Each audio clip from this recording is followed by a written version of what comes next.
Est-ce que j'ai vraiment découvert la vénerie? Je crois pas, je pense que je suis né dedans. Mes grands-parents chassaient, mes parents chassent, sont actuellement maîtres d'équipage. Je chasse depuis que je suis tout petit. Ma première chasse, j'ai suivi ma première chasse à cheval à l'âge de 6 ans. On avait la chance à cette époque-là d'habiter à côté d'une forêt où c'était chassé à court, donc on a pu découvrir la chasse tous les mercredis et tous les samedis à cheval. Au niveau des chiens, on a une cinquantaine de chiens au chenil qu'on élève nous-mêmes. On fait tout nous-mêmes dans notre famille. C'est mon frère et mon père qui s'occupent énormément des chiens. Ils y consacrent du temps.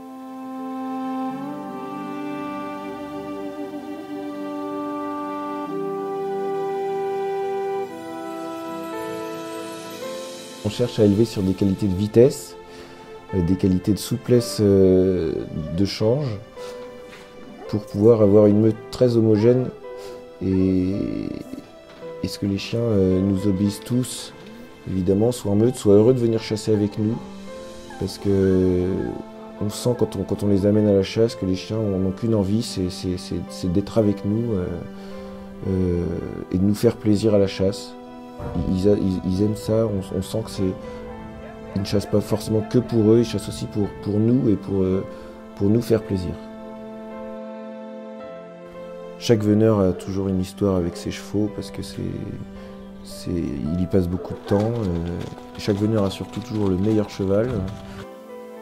Nos enfants suivent les chasses, viennent à quasiment toutes les chasses, je dirais, qui suivent la chasse en voiture avec ou ma femme ou leur grand-mère. Ils sont assez passionnés par ça.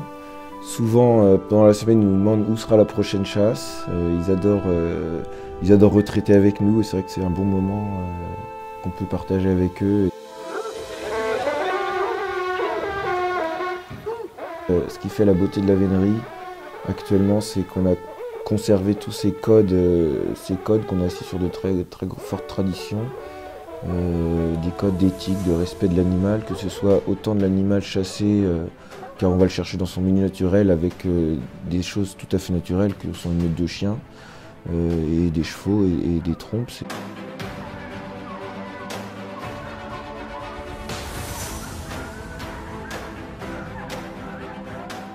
Je pense pas que la vénerie doit changer certaines choses. Peut-être s'ouvrir énormément, communiquer, parce que à chaque fois qu'on invite des personnes qui ne connaissent pas la chasse, ils sont toujours subjugués par la beauté des choses qu'on fait. Il faut que la vénerie soit belle, par contre, il faut que ce soit bien fait. Et si c'est bien fait, elle n'a pas raison de changer.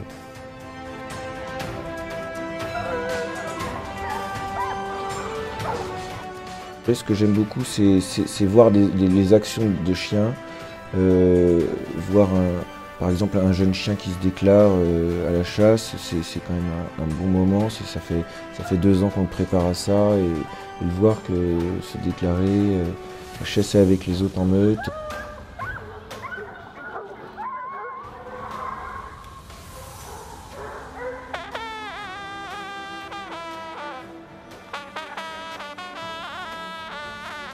Voir 40 chiens reculer parce qu'ils savent qu'ils sont dans le change, que l'animal a reculé, les voir s'arrêter, se modérer dans le change pour réussir à passer, écouter les très bons chiens qui percent. Après la prise, aller voir un chien qui vient se faire caresser parce qu'il sait qu'il a bien chassé aujourd'hui et qui vient se rechercher une caresse en se disant tiens, t'as vu, aujourd'hui j'ai bien marché. Des très belles images de vénerie, quoi.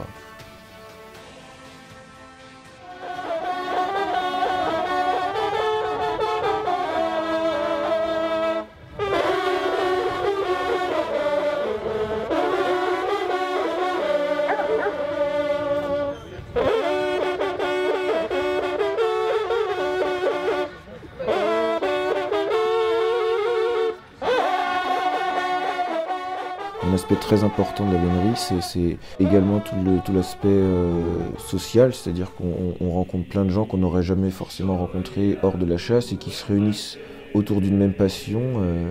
Des gens qu'on n'a jamais vus et le soir on est tous amis parce que on a cette même passion de la chasse et ça renverse des montagnes, quoi, en fait.